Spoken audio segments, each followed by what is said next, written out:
Olá, começa agora o programa Perfil. Para você que está assistindo pela primeira vez, aqui nós vamos falar além da política dos projetos. O nosso objetivo é saber mais sobre a vida do vereador ou da vereadora. Como será que foi a infância? Qual será o livro preferido? Será que ele já morou fora do país? E ele vai contar uma história que ninguém conhece. Então fique ligado porque começa agora o Perfil e o vereador de hoje está no 4º mandato consecutivo. Formado em História pela USP, professor efetivo na Escola Estadual Dom Barreto. Fez ainda o curso de Teologia pela Faculdade Teológica de Ciências Humanas e Sociais. Mestre em Ciências da Religião pela Mackenzie e advogado. Já sabe quem é, né? Professor Alberto, muito obrigado por ter aceito o convite para participar aqui do Perfil e uma vida bem agitada, né? Porque vereador tá na política, professor educação, mestre em religião, advogado. É isso aí, Gabriel. Mas é algo que eu gosto, né? Então, quando a gente gosta do que faz, isso gera vida na gente, né? Eu me formei também em pedagogia, eu sou pedagogo também. Então, mais uma. Mais uma faculdade sempre ligada à questão das ciências humanas. Né? Mas a minha paixão é trabalhar o saber, compartilhar. Eu sempre digo, eu estou vereador, na verdade eu sou professor, embora também em alguns momentos eu advogue, não mais agora, porque eu sou primeiro secretário da Câmara e os cargos da mesa não permitem você advogar, mas para mim é muito prazeroso ser professor e ser vereador, porque vereador cuida de pessoas e eu gosto de falar com as pessoas, de compartilhar ideias, de representá-las. Então, para mim, é qualidade de vida desenvolver todas essas atividades. E antes de nós abordarmos um pouco destas atividades, você nasceu em Jundiaí, morou lá até quando? Eu nasci em Jundiaí, eu sou de 1966, toda a minha família é jundiaiense, todos estão lá, só eu que vim para cá porque eu casei com uma campineira, com a professora Eliana Renata. E então, quando ela ficou gestante da nossa primeira filha, aí ficava difícil a gente morar em Jundiaí e ela trabalhando aqui, ela é professora hoje de redação, mas ela foi por muito tempo professora de português e de inglês ali no Colégio Politécnico Bento Quirino. Ela é uma professora antiga lá. E então ter que viajar de Jundiaí para Campinas nesse período de gestação me preocupou muito. Então foi quando eu fiz a solicitação que no estado, como professor do estado, professor efetivo, você tem o mecanismo de mudar de cidade. Você pede então, né, para o governo, como eu sou professor da rede pública estadual, né? Sim. Então eu pedi o remanejamento para vir para Campinas, exatamente em função da minha filhinha, né, a minha primeira filha. Então faz 16 anos que eu estou aqui morando nessa cidade linda que eu amo, parece até que eu nasci aqui, né, porque a minha vida desenvolveu-se completamente aqui. E eu não, historicamente, eu sou da área de história, né? Sabe que Campinas era uma vilinha de Jundiaí, né? Era um povoadinho de Jundiaí. E hoje Campinas virou uma verdadeira metrópole, né? Jundiaí é uma boa cidade, mas né, Campinas hoje é 5 vezes maior que Jundiaí. Mas esse foi o motivo que eu saí da minha cidade, foi porque a minha esposa ficou gestante, ela dava aula, eu achei que seria importante eu acompanhá-la, já que eu tinha esse mecanismo de pedir a remoção. E como é que foi a sua infância na cidade de Jundiaí, meados da década de 70? Chegava a brincar na rua, já tinha violência naquela época? Era coisa maravilhosa, eu tive uma infância muito saudável, meu pai era funcionário público, né? Municipal, minha mãe dona de casa. Minha família é grande, eu e mais 6 irmãos, né? Eu tenho mais 3 irmãs e mais 3 irmãos, mas muito abençoada, porque é aquele momento que a gente tinha liberdade de brincar na rua, no campinho de futebol. Então eu tive uma infância muito saudável, com uma proteção paterna e materna. Meus pais foram muito presentes na minha infância. Então eu realmente tive uma infância maravilhosa, eu tenho só boas recordações da minha infância. E como é que era a sua relação com o estudo quando você era adolescente? Porque hoje você tem diversas formações, né? Já estudou para teologia, já estudou para o direito, para a pedagogia. Você sempre teve essa consciência, essa maturidade, ou ela foi adquirida depois? Então, eu venho de um lar protestante e no protestantismo se incentiva muito a educação. Então a gente tem que aprender a ler para ler a Bíblia. E meus pais sempre incentivaram a gente a ler a Bíblia. Para a gente, as Sagradas Escrituras era a base, né? A construção da moralidade, mesmo da ideia da activities, né? Da civilização, né? Por causa dos mandamentos. Então, eu muito precocemente fui já apreciando a leitura, porque meus pais incentivavam a leitura. Era muito importante a leitura das Escrituras Sagradas. Então, mesmo eu antes de ir para a escola, eu já conseguia fazer leituras de salmos, leituras de histórias bíblicas, então eu já tinha um saber anterior a ir para a escola. E esse tipo de apoio familiar, de incentivo familiar, meu pai também sempre adquiriu livros para a gente, sempre buscava material literário para a gente. Isso foi muito útil, porque eu percebi, eu sempre estudei em escolas públicas, sempre, e eu saí da escola pública direto para a faculdade de Direito.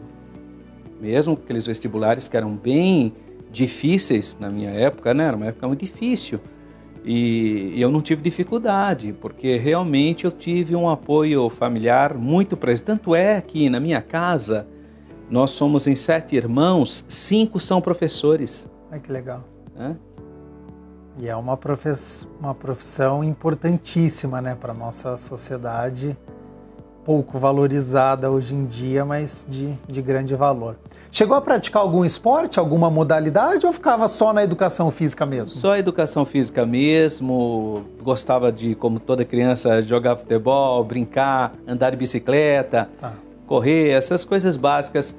Atualmente, ainda hoje, eu me esforço para pelo menos andar uns 40 minutos de esteira todo dia, eu me esforço, mas já há muito tempo que eu não pratico um esporte especificamente.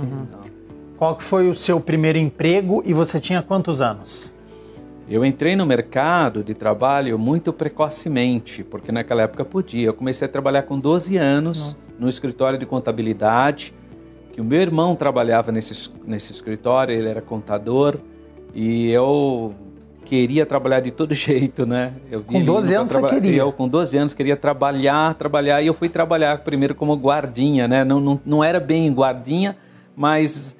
não por uma instituição, mas o escritório permitia isso. E eu entrei no escritório de contabilidade, chamado Irmãos Piccolo, lá na cidade de Jundiaí. E eu fiquei até a época, basicamente, uns 2 anos antes do Exército. Até os 16 anos, eu fiquei dos 12 aos 16 anos trabalhando no escritório de contabilidade. Quando eu tinha até os 18 anos, até o Exército, que eu servi o Exército lá em Jundiaí, o 12º GAC em Jundiaí, eu saí de lá como cabo apontador, eu saí como cabo do Exército. Quando eu saí do Exército, eu prestei concurso e entrei para trabalhar na Procuradoria Jurídica de Jundiaí. Aí que foi o start também para eu estar fazendo direito, né? Bastante interessante. Política, educação, advocacia, pedagogia e religião. Quando esses 5 pilares eles entraram na sua vida, foi algo que você programou ou foi algo naturalmente? Foi naturalmente. O primeiro foi a questão religiosa. Como eu disse, como eu sou evangélico, eu venho de uma construção protestante, o protestantismo ele incentiva muito ao estudo, porque o Lutero é a primeira pessoa, que é o pai da Reforma Protestante. Ele foi o primeiro que percebeu que era importante nós termos um ensino de qualidade, um ensino público de qualidade, universal. É ele que percebe essa ideia no Ocidente. E o grande pedagogo foi o Comênus, que escreveu uma obra literária que até hoje é base para a pedagogia, que é a Gramática Magna. Então você vê a presença da ideia da educação muito forte na religião protestante. E como eu venho desse meio, né, desse caldo cultural evangélico, logo eu entrei em contato com o desejo de estudar primeiro história. Eu queria estudar história, eu gostava muito das histórias bíblicas, então eu queria fazer história. Aí, da história, automaticamente eu comecei a fazer teologia. Aí quando eu entrei no serviço público, eu fui fazer advocacia. Parei no segundo ano na advocacia, continuei só na história na Universidade de São Paulo, que era muito difícil na minha época, né? E a FEFELESH lá da USP. Fiz a faculdade de educação, porque o curso de história da USP ele forma pesquisador, historiador. Para você ser professor, você precisa fazer a faculdade de educação, né? Aí você faz a licenciatura plena. Eu fiz essas duas coisas pela Universidade de São Paulo e voltei a fazer o direito quando eu fui eleito pela primeira vez vereador na cidade de Jundiaí, que eu fui vereador lá, tenho um mandato lá. E aí eu fui fazer o direito porque eu vi a necessidade, né? Então foi meio mais ou menos foi acontecendo as coisas, né? E aí eu continuei estudando, aí eu vi a importância de fazer a pedagogia. Foi basicamente, pedagogia foi no final, a hora que já tinha terminado quase todas as faculdades, falei, eu vou fazer pedagogia porque me interessa, é uma área que me interessa. E já 2015 eu iniciei o curso de mestrado na Universidade Mackenzie, de Ciências da Religião, porque a Universidade de São Paulo não tem essa cátedra. Agora tem uma disciplina chamada Diversidades, mas eu queria fazer em História, que é na minha área. Tanto é que depois eu voltei a fazer o doutorado na área de História na Universidade de São Paulo e legal. Parei também devido às eleições, as coisas não deu para eu dar continuidade. E pretende retornar? Pretendo retornar, se Deus quiser. Diante desse seu relato, quando que na sua vida e se na sua vida você chegou a morar fora do Brasil? Foi em 90, eu estava fazendo um curso na Universidade de São Paulo, mais um curso no Departamento de Línguas Orientais, e eu vi uma propaganda de um curso em Israel chamado Ulpan. O Ulpan é um curso de língua hebraica e de cultura hebraica no país, que é a imersão. E eu me inscrevi e fui escolhido. Aí eu fui para lá para ficar um ano. Então eu fui logo no finalzinho de dezembro, eu fiquei janeiro, fevereiro, março. Quando chegou em abril começou a Guerra do Golfo. Quando Saddam Hussein ainda começou a atacar, começou a enviar mísseis contra Israel. E aí a gente virou aquele problema, né? Nós éramos estrangeiros, estudantes estrangeiros. O governo tinha uma preocupação enorme. Tinha os abrigos subterrâneos, eu vivi tudo aquele momento de guerra, né? E aí não renovaram mais o nosso visto. Cada 4 meses renovava o visto. Não renovou o visto devido à guerra. E também meus pais ficaram bem desesperados de saber que era uma região de conflito, né, bélico. Então eu precisei retornar. Eu retornei de Israel, mas nunca deixei de regressar para Israel. Por exemplo, o meu curso de arqueologia foi feito na Universidade Hebraica de Jerusalém. Eu fiz lá. E agora não, devido à pandemia, mas a cada ano eu vou com um grupo de pessoas, pelo fato de eu conhecer a geografia, a história de Israel. Eu tenho 2 livros sobre o tema. O meu primeiro livro chama O Povo Judeu, uma perspectiva histórica e bíblica. E o outro livro foi o meu trabalho de mestrado, que é Jerusalém no Imaginário Religioso, que eu falo do embrião da percepção da cidade santa, né, como que o Ocidente e as outras religiões monoteístas percebem a cidade de Jerusalém, até a perspectiva evangélica pentecostal, como então do judaísmo ao pentecostalismo clássico. Essa foi a temática que eu trabalhei no meu livro, né? Então, todo esse material, houve uma necessidade que eu estivesse voltando para o Estado de Israel, visitando, colhendo informações e pesquisando. Mas para mim foi uma experiência enriquecedora demais, porque uma coisa é você ir como turista no país e outra coisa é você morar por um período naquele país. Aí você vai conhecer a cultura, os traumas do povo, o cotidiano. Então, isso que é enriquecedor, isso que eu trouxe para o meu livro, inclusive. Muito bacana. E ficou com medo dessa guerra ou você estava tão focado nos estudos que, jovem de 24 anos, falou, não, deixa eu continuar aqui no país? Eu queria permanecer e me esforcei, inclusive. Eu fui várias vezes na embaixada, tentando uma negociação, mas não foi possível. Eu morei por 3 meses em Washington, D.C., Virgínia, no distrito de Washington, onde está a capital dos Estados Unidos, porque eu estava, naquela época, fazendo uma pesquisa sobre a cidade de Jerusalém.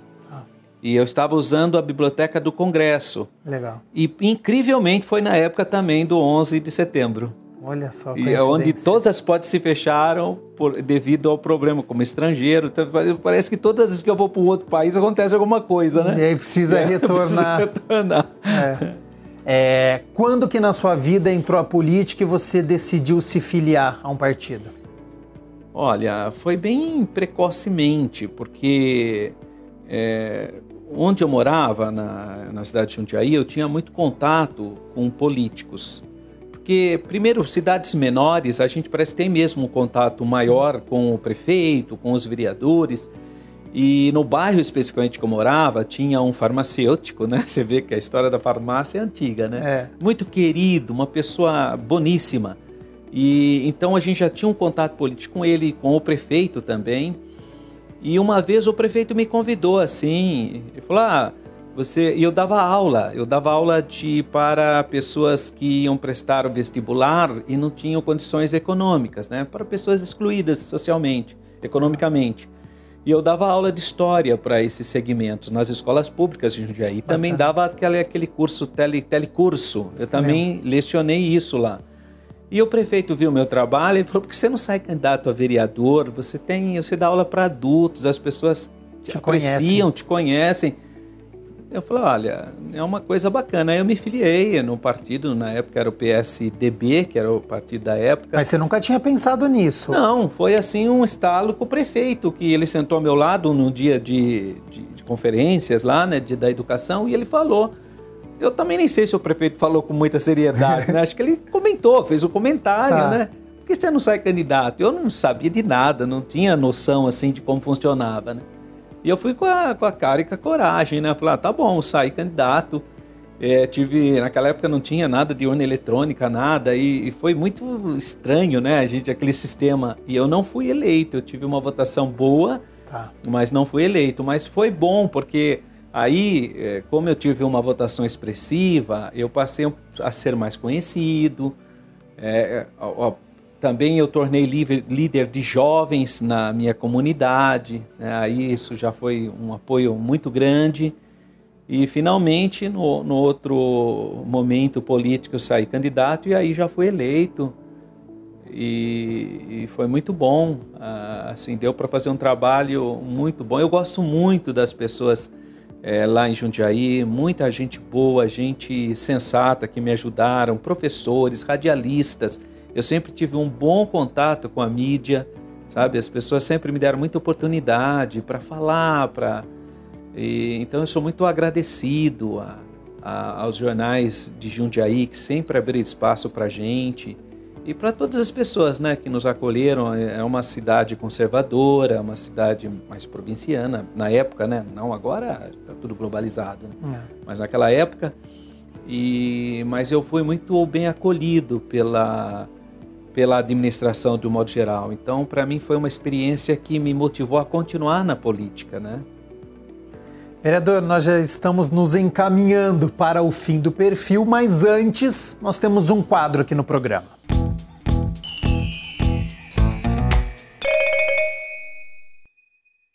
O que ninguém sabe, uma história, uma curiosidade, alguma coisa que aconteceu na sua vida que quem está nos assistindo não tem a menor noção, mas que é verdade que aconteceu. Olha, eu acho que as pessoas não sabem, mas eu dei muito tempo aula graciosamente. Eu ia com a cara e com a coragem de dar aula, as pessoas me chamavam e dava aula. Eu dei aula na escola que eu fui aluno. Olha só. Cheguei e falei, olha, eu sou formado, não quero vínculo, nada, eu vim aqui para dar aula. Aí a professora, mas legal, deixava eu dar aula, eu dava aula. Sem Muitas vezes registro, nada. bater cartão. Eu chegava pro professor, você lembra de mim? Eu sou o Alberto, esse é o aluno. É claro, tal. Você é professor também, sou professor. Você quer dar uma aula que quero? Entrava lá e dava aula. Dei aula, muitas aulas, sem ser professor, assim, oficial, né? Ai, que loucura. Em vários locais. Hoje em dia isso é impensável. Alguém já Hoje não é, não. Hoje ocorre, a pessoa convida a gente para falar de um assunto específico. Tá. Outro local que eu dei aula foi no Centro de Formação dos Professores, lá no empreendimento chamado Argos, que é o Complexo Elis Regina de Jundiaí, onde é o local onde dá capacitação para professores da rede pública municipal em Jundiaí. Eu falei sobre temas de Oriente Médio lá, exatamente, que era da minha formação, eu tinha chegado de Israel, né? Então são coisas assim legais que as pessoas não sabem, né? Mas que eu dei aula sem ser um professor assim, que bacana, né? E outra época também, né? Mas muito legal isso. E pra gente encerrar...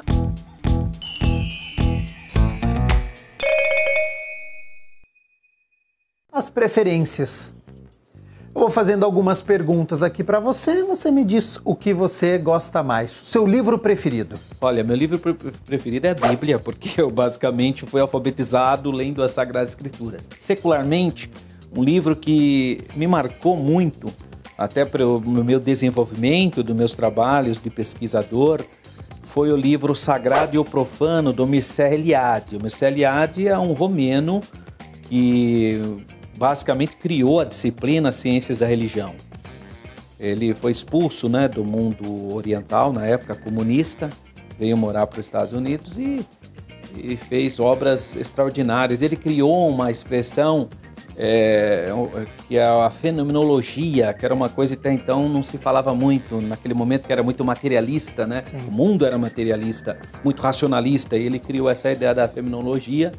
E um livro que me marcou bastante, chama O Sagrado e o Profano. Melhor filme que você já assistiu? Na minha opinião, é Os 10 Mandamentos de 1956, do Charlton Heston. Não esse outro aí, tá. Falando aquele clássico. Um lugar para você poder curtir uma viagem. Pode ir para qualquer lugar do mundo. Para onde que você iria? Jerusalém. Eu amo a cidade de Jerusalém. Tipo de música favorita. Entrou lá no seu carro, ligou o rádio, o que vai estar tocando? Ou é gospel ou é clássica. Comida preferida. Tem um chefe, pode fazer qualquer prato para você. O que você vai pedir para ele? Arroz, feijão básico, mas o que eu gosto mais de tudo isso é café. Café me traz boas mensagens, me dá saudades da minha infância, que foi maravilhosa, da minha família e das pessoas que eu gosto. Então o café para mim está associado a tudo de bom. Ótimo. E para encerrar, um sonho? Olha, eu tenho 2 filhas, né?